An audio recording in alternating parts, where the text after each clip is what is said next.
Hello बच्चों, इस video में हम class 10th maths NCERT pattern का एक्सरसाइज 8.1 क्वेश्चन नंबर 4 करेंगे। चलिए क्वेश्चन पढ़ते हैं। क्या है? Given 15 cot A equals to 8 find sine A and sec A। तो बच्चों, कोई 15 cot A है जो 8 के इक्वल है, तो उसी की हेल्प से हमें sine A and sec A find करना है।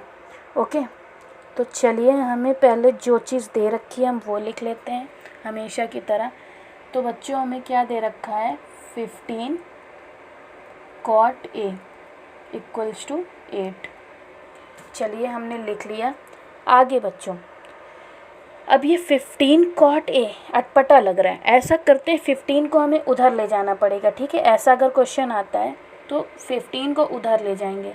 ठीक है, तो cot A बच्चों इधर अकेला बचेगा, उधर पहले से 8 लिखा हुआ है। ठीक है, अब 15 और cot के बीच में पहले चेक करेंगे हम साइन किस चीज़ का है, तब उधर ले जाएंगे। तो वही साइन हमें लगाना होगा, उसी साइन के हिसाब से उधर जाके वैल्यू ये रखनी होगी। तो बच्चों, हम देख रहे हैं कि ये जो 15 है और ये जो cot A है, इसके बीच में कोई भी साइन नहीं है। जब दो नंबर्स के भी देखो, दो लोग के बीच में कोई साइन नहीं है, तो हम इनटू अपने आप समझ लेते हैं कि इनटू का साइन है, और बगल में कोई साइन नहीं होता है तो समझ लेते हैं प्लस का है। तो बच्चों, cot A एंड 15 के बीच में कोई भी साइन नहीं है, तो मतलब इनटू लगा देंगे। ठीक है, मतलब इनटू का साइन था।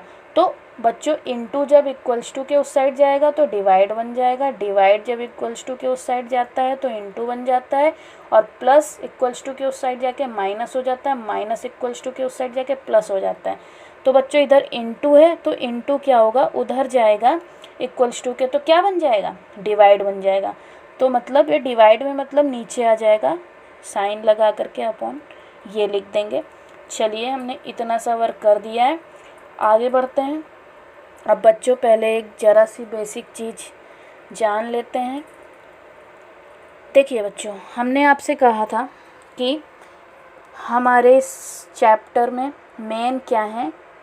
3 वर्ड्स हैं, साइन, कॉस, टैन। आपसे कहा था हमने। और इसका जस्ट उल्टा क्या होते हैं बच्चों? साइन का जस्ट उल्टा कॉसेक, और कॉस का जस्ट उल्टा सेक, और टैन का जस्ट उल्टा कॉट। तो मतलब साइन की जो भी वैल्यू होगी उसकी जस्ट उल्टी वैल्यू क्या होगी? जाके कॉसेक की, और कॉसेक की जो भी वैल्यू हुआ करेगी उसका जस्ट उल्टा क्या होगा? सेक होगा, सेक का। और टैन का जो भी होगा वैल्यू उसका जस्ट उल्टा कॉट का होगा। ओके, तो जैसे कि हमने बच्चों पढ़ा था, क्या?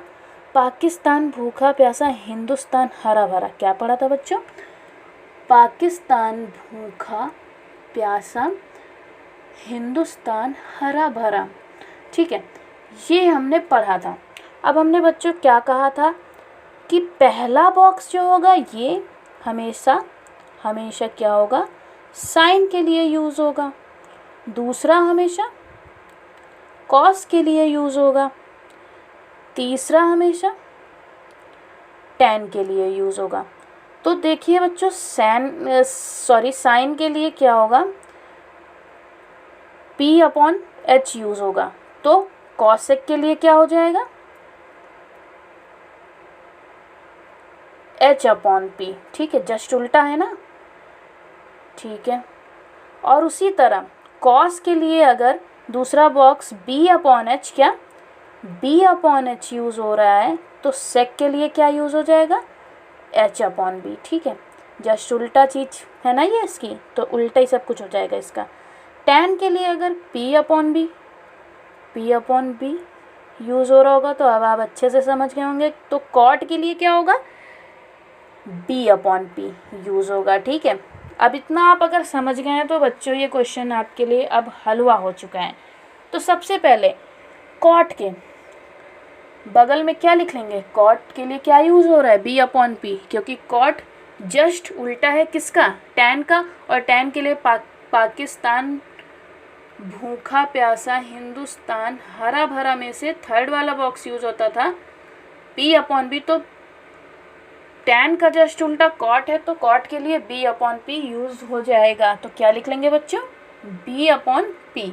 अब बच्चों b का मतलब क्या होता है, आप अच्छे से जानते हो, b का मतलब बेस होता है और p का मतलब परपेंडिकुलर होता है, ठीक है। अब बच्चों कॉट ए जो है उसमें b मतलब बेस की वैल्यू 8 दी है बेस की जगह पर, और p मतलब परपेंडिकुलर की वैल्यू 15 दी है। तो बच्चों कोई रहा होगा राइट एंगल ट्रायंगल जिसमें कि बेस रहा होगा 8, परपेंडिकुलर रहा होगा 15। तो चलिए देखिए, हमने जैसे आपके लिए बना दिया है डायग्राम पहले से। तो यहाँ से शुरुआत करते हैं हम नेमिंग रखने की। पहली बात तो देखेंगे कि एंगल क्या लिखा हुआ है इसके साथ, कॉट के साथ ए लगा है तो हम इसे ए मान लेंगे और ये एंगल मान लेंगे, ठीक है। तो अगली लाइन बी हो जाएगी अपने आप से, जाहिर सी बात है, ऊपर वाला सी हो जाएगा, ठीक है। अब बच्चों जितनी वैल्यूज़ पता है डायग्राम में लिख देते हैं। तो बेस पता है हमको, मतलब बच्चों नीचे वाली लाइन, ठीक है। बेस क्या होता है, नीचे होता है। ये हमको दे रखा है कितना, 8, ठीक है, हमने लिख लिया। और इसी तरह बच्चों हमें क्या दिया हुआ है, परपेंडिकुलर, ठीक है। परपेंडिकुलर कितना है, 15, हमने लिख लिया, ठीक है।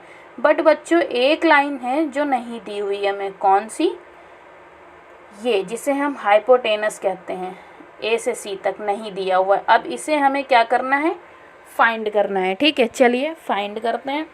तो फाइंड करने के लिए बच्चों को क्या करना पड़ेगा, आप अच्छे से जानते हो, पाइथागोरस थ्योरम का यूज़ करना पड़ेगा। तो बाय पाइथागोरस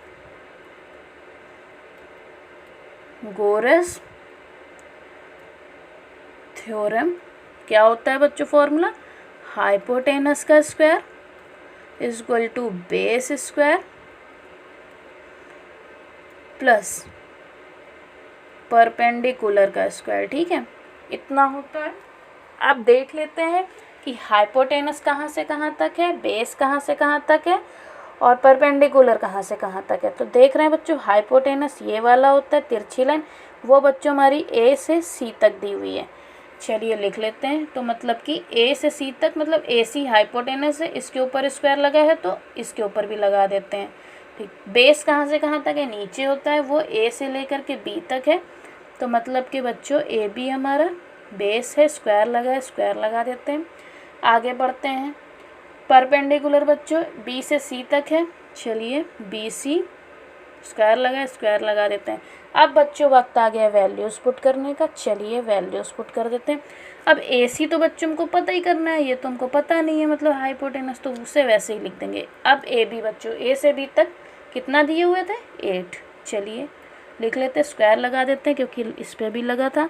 आगे बी सी कितना है बच्चों, 15, मतलब परपेंडिकुलर बी से सी तक 15 का स्क्वायर। चलिए अब बच्चों ये देख लेते हैं ये इनका स्क्वायर क्या होगा। चलिए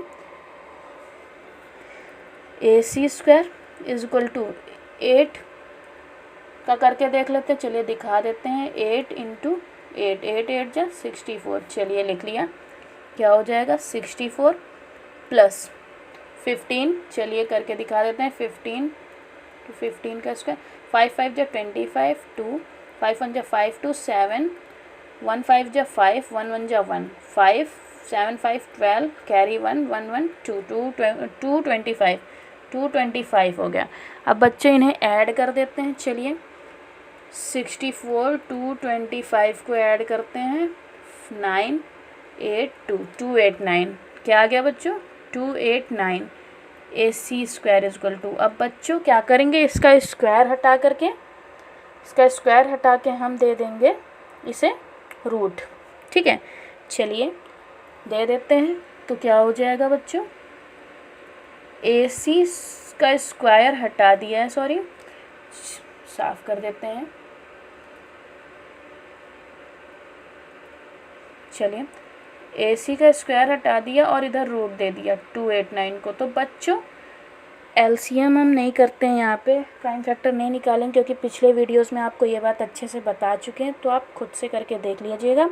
हम डायरेक्ट बता रहे हैं, ए सी आपका बच्चों 289 जो होता है 17 का स्क्वायर है, ठीक है। तो 17 इस डायरेक्ट लिख देते हैं, तो मतलब ए सी हमारा 17 आ गया, ठीक है। अब हमें सारी वैल्यूज़ पता चल गई, ठीक है। इतना हमें पता चल गया। तो AC कितना हो जाएगा बच्चों, A से C तक 17।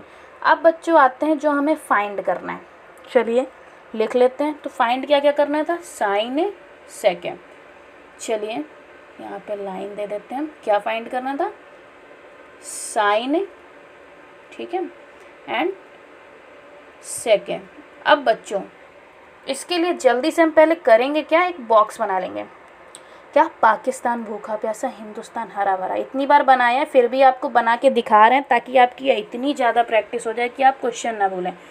पाकिस्तान भूखा प्यासा, हिंदुस्तान हरा भरा, ठीक है। अब साइन के लिए कौन सा बॉक्स यूज होता है, सबसे पहला वाला, तो मतलब P/H, ठीक है, ठीक है। अब बच्चों सेक के लिए, सेक किसका उल्टा होता है, क्योंकि ये तो साइन के लिए यूज़ होता है, ये कॉस के लिए यूज़ होता है और ये टैन के लिए यूज़ होता है।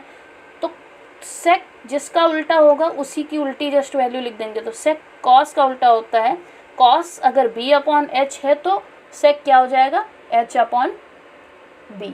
चलिए लिख दिया। अब देख लेते हैं, P का मतलब आपको 1000 बार बता चुके हैं हम, याद हो गया होगा, परपेंडिकुलर, H का मतलब हाइपोटेनस, B का मतलब बेस, ठीक है। तो चलिए P कहाँ से कहाँ तक है देख लेते हैं, मतलब परपेंडिकुलर बच्चों, ये देखिए B से C तक है, ठीक है, तो BC लिख लेंगे, ठीक है। और H हाइपोटेनस कहाँ से कहाँ तक है, A से C तक है, तो AC लिख लेंगे, ठीक है, ओके। उसके बाद H हाइपोटेनस A से C तक है, AC लिख लेंगे। बेस कहाँ से कहाँ तक है, A से B तक, चलिए लिख लिया। अब वैल्यूज पुट कर देना है, लास्ट वर्क सबसे इजी वर्क, और आपका क्वेश्चन कंप्लीट।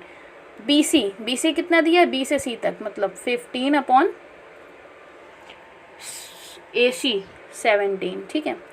ये देखिए पहला आंसर आ गया। दूसरा AC कितना दिया है, 17/AB कितना दिया है, 8। चलिए ये भी आ गया आंसर। आपका क्वेश्चन कंप्लीट हो चुका है। उम्मीद है आपको बच्चों समझ में आया होगा, और समझ में आया है तो लाइक और शेयर ज़रूर करें, और चैनल को अभी तक सब्सक्राइब नहीं किया है तो सब्सक्राइब कर लें। Thank you. हेलो बच्चों, इस वीडियो में हम